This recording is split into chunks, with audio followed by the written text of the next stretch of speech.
अस्सलाम वालेकुम, मैं हूं हमज़ा और आप देख रहे हैं लेट्स अमेजिंग यूट्यूब चैनल।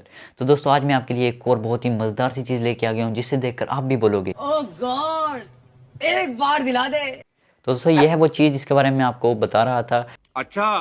देखने में तो ये एक सिंपल सा मार्कर लग रहा है, मगर ये कोई आम मार्कर या पेन नहीं है, क्योंकि इसके ज़रिए हम किसी भी करेंसी को चेक कर सकते हैं कि वो असली है या नकली। ओ भाई ये क्या है? चलो भाई।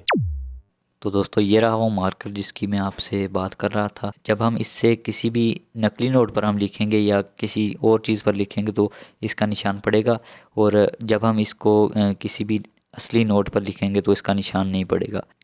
ये देख सकते हैं इससे निशान पड़ रहे हैं। यहाँ पर आप देख सकते हैं कि किस तरह के निशान यहाँ पर नज़र आ रहे हैं, लेकिन जब मैं इसे असली नोट पर लिखूँगा तो इसके निशान नहीं पड़ेंगे। यहाँ पर देख सकते हैं ये मार्कर स्पेशली नोट चेक करने के लिए बनाया जाता है ताकि हम इससे असली नोट की पहचान कर सकें।